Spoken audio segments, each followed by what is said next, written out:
Hello, everybody. Scott Golden here with the Golden Opportunities Coaching and Pro Wrestling Logic YouTube channels. Obviously, this is Pro Wrestling Logic for the Raw Report for the 10th of January 2022. Not much better than the last one of these we had, but anyway, it's WWE and it's Royal Rumble season, and you expect better, but not so much. Anyway, they're trying. Also, finding out that Tommaso Ciampa and others from NXT have been on main event also means that Pete Dunne specifically means that they are even more diluting the NXT brand by bringing them up to a throwaway show. Anyway, kind of the Raw live results triple threat match will decide Becky Lynch's opponent is the main takeaway from the show. Lesnar enters with Paul Heyman to obviously the biggest reaction on the show. Cedric Alexander and Shelton Benjamin approach Lashley in the back, and he watches on a monitor. Alexander is excited for Lashley, but Lashley reminded him that they're no longer part of the Hurt Business, told them to go away. Lesnar is excited to be back in Philadelphia, but before he could say any more, Lashley and MVP interrupted. Lashley called them both super athletes and says it's an honor to share a ring with Lesnar. Lashley also stated that Lesnar has been running from him for 20 years. Lesnar said that he's been busy over the years, winning championships in the ring and in other rings. He didn't even know who Lashley was till they met at day one. Lesnar then said it wasn't his fault. Lashley didn't climb the ladder enough to reach him at the top. Lesnar is doing a bunch of comedy, and Lashley mocks him for it. Lesnar also wants to tell a knock-knock joke, and Heyman couldn't even believe what he was hearing. The setup was Bobby Hughes, and Lesnar punchline was exactly. The crowd laughed, and Lesnar calls Lashley a Brock Lesnar wannabe, and walks away. If this is supposed to be hype for an upcoming program, I'm unimpressed. Benjamin and Alexander attacked Lashley from behind. Lashley laid them both out. Randy Orton approaches Riddle in the back. Orton blames Riddle for his loss last week because he never tagged him in. Orton then uses a marker to write tag in Randy on Riddle's hands. And then Riddle asked Orton if they could go for Philly cheesesteaks after they win, and asked if he was a Pat's guy or a Geno's guy. Orton said Geno's. They show Chad Gable tweet that he posted pictures of himself and Otis training their necks to prevent from being victims of the RKO. Alpha Academy defeats Orton and Riddle to win the Tag Team Championships 9-13. That was a bit of a surprise. They go to a break 2 minutes into a match. That's not a surprise. Riddle wiped out Gable with a dive. Gable then takes control during the break using Dragon Screw off the ropes. Riddle knocks down Otis with a floating bro and makes hot tag to Orton, who nails Gable with clothesline and power slam. Orton then knocks Otis off the apron before giving Gable a superplex. Riddle then tries taking Otis to the outside, but Otis knocks him down. Orton then tries fighting off both opponents, but Otis catches him with the world's strongest slam for the pinfall. Riddle then couldn't get back in the ring on time. Gable and Otis are new champions. The crowd is red hot for Orton and seemed surprised by the result, and it is what it is. Damian Priest declared for the Royal Rumble match. Priest also met with the Street Profits in the back. They said they're all on the same page, and they are ready to give a beating to Apollo Crews, Dolph Ziggler, and Robert Roode. Bianca Belair cuts a promo on Becky Lynch, warning her that it's her time coming to an end. There's a replay of the Johnny Knoxville tossing his name into the Royal Rumble match. 6-man tag team match throwaway for time. Dolph Ziggler, Robert Roode, and Apollo Crews with Commander Aziz defeating the United States champion Damian Priest and the Street Profits again, 9-13. They go to break 2 minutes in. Babyfaces on top, almost the exact same deal as last time, only they didn't show the action during the break. Montez Ford tags into Angelo Dawkins, handed out suplexes to Ziggler and Roode. Dawkins then gives Roode a bulldog and a silencer, but Crews broke that up. Priest comes back after Crews, but becomes distracted by Aziz. Ford wipes out Crews and Aziz with a dive. Dawkins then hits a Spinebuster en route in the ring, and then Ziggler is the legal man and gives Dawkins a zigzag for the pinfall victory. Anyway, we move into the second hour. Seth Rollins cuts a promo. Seth Rollins says he's excited for the Royal Rumble, not because of Lesnar versus Lashley or because of the Rumble matches, but because he'd become the Universal Champions. Rollins said he didn't get that match because of a penguin-looking advocate. You get it because he's Seth Rollins.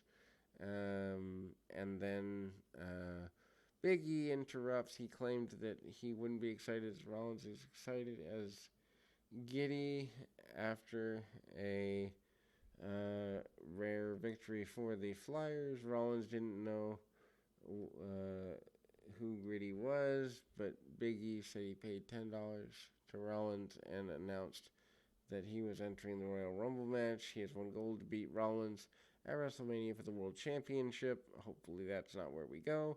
Seth Rollins defeats Big E in 17:55. Long match. Big E splashes Rollins off the apron and they went to break. 90 seconds into the match, Big E smashes Rollins in the face off the announce table and then returns from the break. And one of the announcers says he was covered in Rollins' sweat. Hopefully not after like 3 minutes of wrestling. Rollins slips out of the big ending.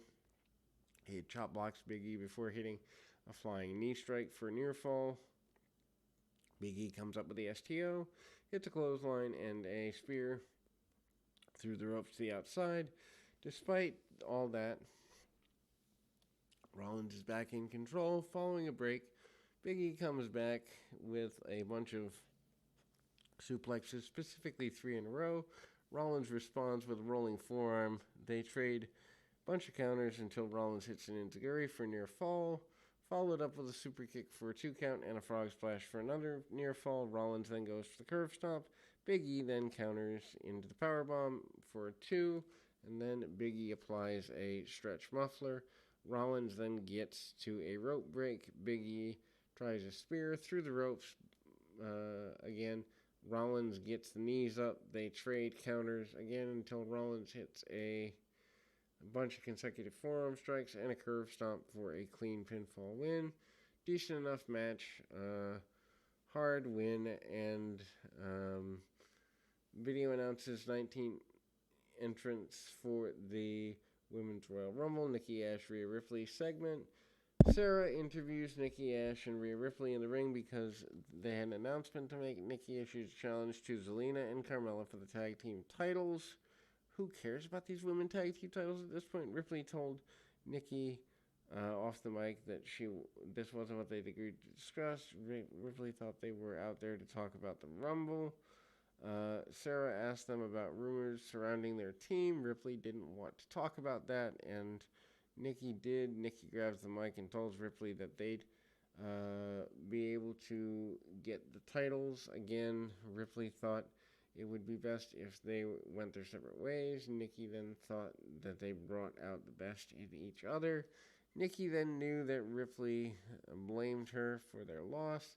Nikki also made a comment about one of them feeling like they were the better wrestler. Ripley then said that she never claimed to be better than Nikki, clarified that she's better than Ripley, and this is just goofy and a waste of time. Ripley's had enough and is about to leave, but then offers a handshake before they went their separate ways. Ripley then still believed Nikki and hoped they could still be friends. Nikki then asked if she was being sincere. Ripley hugged her. Nikki turned her back and then seemed like a setup for Ripley to attack her. However, Ripley offered fist bump and Nikki decked her. Nikki hammers away on Ripley before leaving the ring. As she posed on the ramp, Nikki said almost superheroes didn't need any friends. And honestly, in all sincerity, this segment was a complete waste of time. In the back, Reggie gave Dana Brooke a cheesesteak. This led to 24/7 segment where various things happened. And Tamina, who is celebrating her birthday today, wound up covered in cheesesteak. Reggie runs in almost almost was about to get him, but Brooke talked him out of it, almost issued a warning to Reggie. Then Dewdrop cut a backstage promo stating that her case for a title match, she said 2022 would be the year she finally gets Dewdropped, and almost defeats Nick Sanders, 136. Wins with a tree slam. They piped in a bunch of fake boos. We start the third hour. Edge holds a cutting edge. Cutting edge with guest Beth Phoenix. Obviously, Edge is out there with his wife, introducing her. Reminds the fans how much that she kicked a bunch of tail in her career. He then said she would have been Broad Street Bullies if these were the 70s and they collected real championships on their way. The Flyers collected Stanley Cups. Edge said that they have 35 titles as a couple, more than any other couple in WWE. They're the only couple in the Hall of Fame. Edge has 31 titles and Phoenix has 4. Edge has a video package played for Phoenix. Crowd cheers the video. Phoenix wondered if this was just trying to butter her up later. Crowd popped for that, and then Phoenix is sick of Maurice and The Miz, and looking forward to shutting their mouths for good. So, mixed tag that no one cares about coming. Miz and Maurice interrupts. Miz sided with Ben Simmons and get heat in Philly before repeating material from last week. Miz then said that they're lucky to be in Maurice's presence. Edge puts Maurice's career over and her work ethic, but says Phoenix could defeat her easily, and he'd be worried as if they'd fight. Phoenix thought this was funny and that Maurice was suddenly quiet. Phoenix planned to have the crowd chanting goodbye, but Maurice and said she's happy to knock out Miz's teeth as well. Miz put over Maurice as a look of worry washed over her face, and Maurice scrambled to the back. Miz continues to ramble on. Crowd laughed at Miz, who finally realized that his wife had left. Kevin Patrick interviewed Austin Theory about his upcoming match against AJ Styles. Theory said that Mr. McMahon warned him about how good Styles was, but Theory was ready to prove to McMahon that he should continue to invest in him. Patrick asked if McMahon gave him any other advice. Theory said yes, don't screw this up, and AJ Styles defeats Austin Theory in 7 minutes by DQ. Styles outsmarted Theory early, but Theory drop kicked him off the apron, leads to a break after 90 seconds. They wrestle for a bit after the break. Match ended in disqualification. Grayson Waller attacks AJ Styles, setting up the Phenomenal Forearm. Styles attacked Waller, but bailed before Styles could do any real damage. In the back, Waller told Patrick that he was simply giving Styles a preview of their match tomorrow on NXT. I had forgotten that was taking place. Liv Morgan cuts a promo saying she wouldn't come close to winning the title at the Rumble. She'd finally win it. Alexa Bliss, pre-tape segment with Bliss dressed in her evil overalls and evil makeup, meeting with a psychiatrist. His office had a Newton cradle, and Bliss stopped movement just by looking at it. After the psychiatrist showed her a clip from the past, Bliss flipped out and destroyed his office. Bliss chucked something at him and he ran away. She yells. Becky Lynch then cuts a promo. They pipe in some booing. The live crowd chanted for Becky because they actually want to care about her. Lynch joined the commentary team for the triple threat match where Dewdrop defeats Liv Morgan and Bianca Belair 14-41. This is the main event of the show, showing how low their roster is. No disrespect to the women involved, but at the same time, when you're closing out with a women's three-way that has implications of a Royal Rumble title match, but you didn't talk about it most of the night, that's interesting. Not a bad match. Dewdrop picks up the win against her other two combatants, picking up the title match with Lynch at the Rumble. Morgan and Belair shined early. Dewdrop nails them both with a running cross body. Dewdrop gives Belair a Michinoku driver, slamming Morgan on top of her as well. Morgan avoids the cannonball, tries a bunch of double foot stomps. After the break, Belair avoids charge by Dewdrop and then goes to the top. Morgan then actually flips over Dewdrop and then tries to bring her down. Belair then takes her down with a Rana. Then Dewdrop kicks Morgan into the buckle, and Belair speared Dewdrop.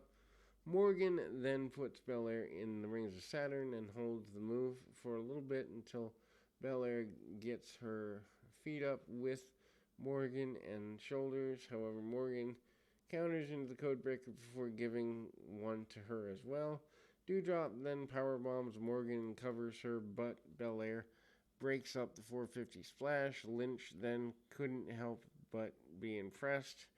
Belair then gives Dewdrop a spinebuster, ouch, before giving Morgan a glam slam on top of her. Belair hits a moonsault both women before giving Morgan the KOD. Lynch breaks up the cover. This wasn't a DQ because it's a triple threat match, which the announcers didn't warn us of until later than they should have. Belair chases after Lynch, but Lynch wound up tossing her over the announce table. Dewdrop gives Morgan a bonsai drop for the pinfall win. After the match, Lynch offers Dewdrop a handshake before smacking her. Lynch tries to give her a manhandle slam, but that doesn't go well. Dewdrop then shoves Lynch from the ring, and show ended as the two women exchange taunts and words and all that stuff. Cannot believe this passes for wrestling in 2022. We'll be back with more right after this.